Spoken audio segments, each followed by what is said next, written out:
For starters, Zootopia is absolutely an amazing movie that I recommend all people to watch. If you haven't seen it, go watch it, and if you have, go watch it again, and hopefully by the end of this video, you kind of realize the political agenda that is being spoken about. Fair warning that it does have a little movie spoiler. A rabbit from a rural area named Judy Hopps fulfills her childhood dream of being the first rabbit police officer in Zootopia. Despite the constant doubts and even her own parents trying to stray her away from her dream career, she's a police academy valedictorian. As Judy makes her way to Zootopia, what she thinks is the perfect city, she's quick to realize it's definitely far from perfect. She's assigned to parking duty by Chief Bogo, who doubts her skills. On her first day, she is hustled by Nick Wilde, a fox, predator her parents fair warned her about before leaving to the city. The next day, Judy abandons her parking duty to arrest a weasel for stealing. As her boss Bogo goes to punish her, Mrs. Otterton enters Bogo's office pleading for someone to find her husband Emmett, one of the 14 predators who have gone missing. Judy volunteers, causing Bogo to fire her for insubordination. When Assistant Mayor Don Bellwether praises the assignment and informs Mayor Leodore Lionheart that Judy is taking the case, Bogo gives her 48 hours to find Otterton on the condition that she must resign if she fails. With no resources, Judy discovers that Nick, the fox, was the last one to see Mr. Otterton. Judy blackmails him into assisting her. The film details the unlikely partnership and later to be friendship between a rabbit police officer and a red fox con artist as they uncover a conspiracy which involves the disappearance of predator citizens of Zootopia. Some of the constant themes that are displayed throughout the movie are racism and sexism. You see this with the fox being constantly ridiculed and stereotyped as a fox. You see this in general as predators, how they're different. It's the us and them idea. And then as a rabbit, she's tiny, she's delicate, she's not as capable as another animal. The first example that we're going to see is in the beginning of the movie where Judy's parents are telling her to settle. That things are, if it's not broken, don't fix it. Just kind of go with the flow. As buddies, you have roles to fulfill. And she wants to challenge that. So take a look. Well, we gave up on our dreams and we settled. Right, Bon? Oh, yes, that's right, Stu. We settled hard. See, that's the beauty of complacency, Jude.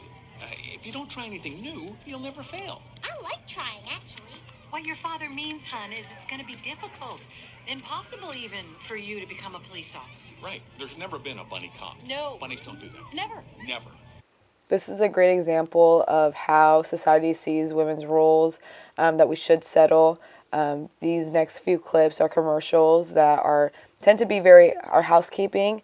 You see females being portrayed as the housekeeper, the mom.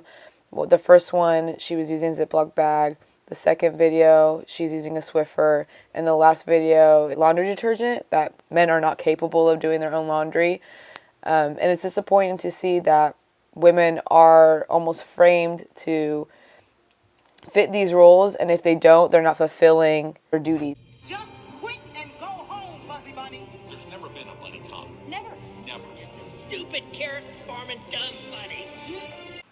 Here we find the same logic applied in real life as the previous clip.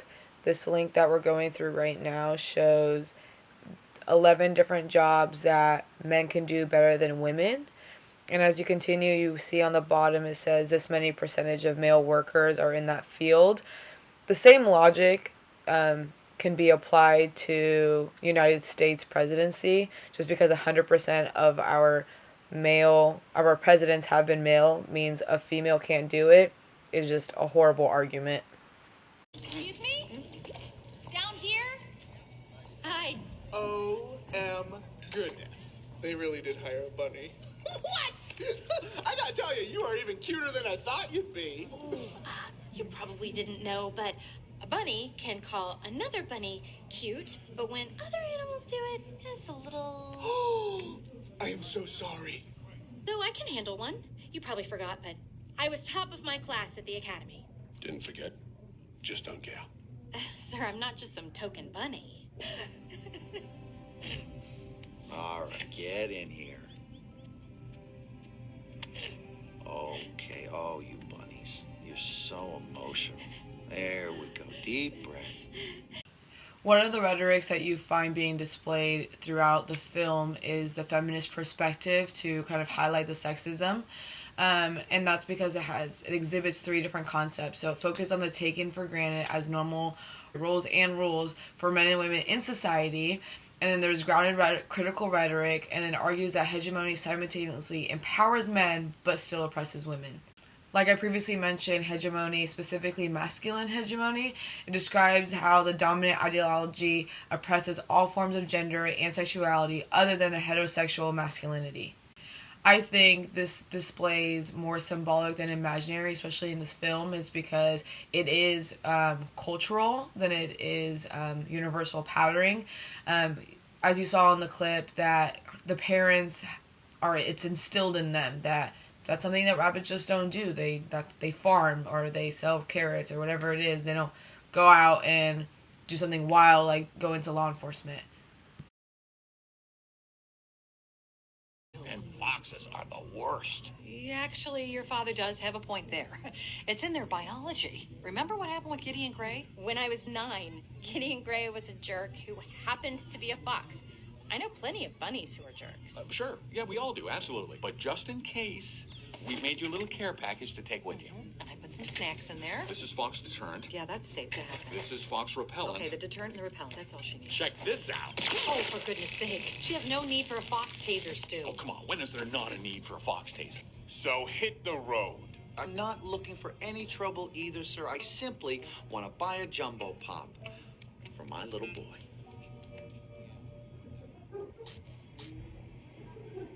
You want the red or the blue, pal?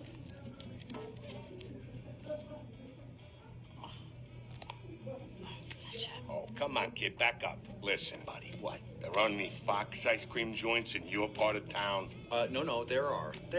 It's just, my boy, this goofy little stinker, he loves all things elephant, wants to be one when he grows up.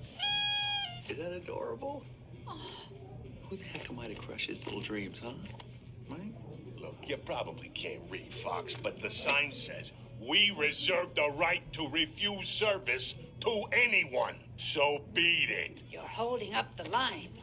I'm not the only one who saw him. Nick. You think I'm gonna believe a fox? Well, he was a key witness, and I enlisted... You're a fox. What? No!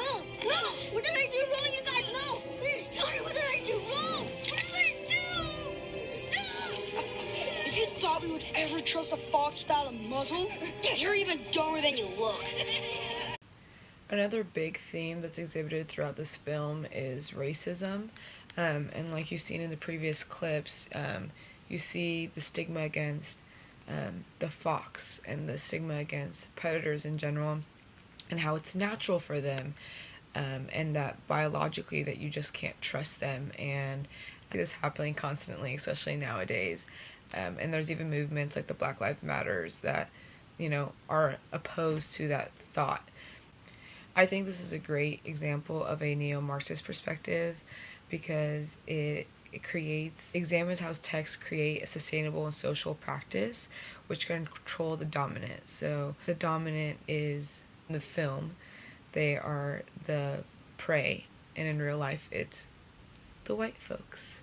An important characteristics of the neo-Marxist perspective is that the ultimate goal is emancipation, which is to be free. And it's interesting because they kind of expose that in the film, the idea that the minority, the predators, are being framed, that are constantly being oppressed, and they're exposed for that. As mentioned previously, I talked about how the film exhibits the us and them, and so the next clip kind of reiterates that, and then we kind of see real life scenarios. These predators may be reverting back to their primitive, savage ways? Are you serious? I just stated the facts of the case. I mean, it's not like a bunny could go savage. Right, but a fox could, huh? Nick, stop it. You're not like them. Oh, there's a them now. You know what I mean. You're not that kind of predator. The kind that needs to be muscled? The kind that makes you think you need to carry around fox repellent? Yeah, don't think I didn't notice that little item the first time we met. So, let me ask you a question. Are you afraid of me? Do you think I might go nuts? You think I might go savage? You think I might try to eat you? I knew it. When the fox, Nick, when he was saying, like, oh, there's a them now, and then how Judy was saying how, you know, like, you can go savage, like, it's in your blood, but a bunny can't go savage, and kind of creating those differences is something that we saw heavily portrayed in this year's elections, and kind of, like, inciting fear in the other. And so here are some clips from the news. Hundreds of thousands of bad people have entered the USA. We don't know if they're criminals or fugitives or terrorists. Sadly, people are murdered all the time by illegals. It's not just crime that occurs and then they don't deport the criminal. It's also disease. Allowing millions more low-wage workers to work legally in the United States will depress wages for working Americans. We're going to build a wall. They're bringing crime. They're rapists. You're going to have a deportation force. Somebody's doing the raping, Don. This next clip, which kind of talks about the power of fear and how fear can produce power. You see this phenomenally throughout this past election from both parties. Oh, but he can't help it, can he? Since Preds are just biologically predisposed to be savages.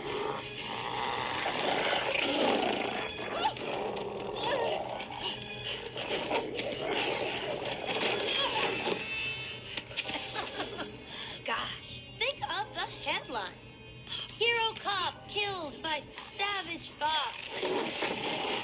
So that's it. Prey fears predator and you stay in power? Yeah, pretty much. It won't work. Fear always works. At the end of the clip, she does say, the mayor says, fear always works, right? Or fear works. And you see that true throughout history. Look at Hitler. Look at the Holocaust. Like, that was a success. And what happened? It was fear.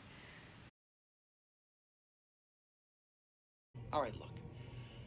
Everyone comes to Zootopia thinking they can be anything they want. Well, you can't. You can only be what you are. Sly Fox, Dumb Bunny. Here the fox is almost mocking the Zootopia dream, aka the American dream, which isn't a reality.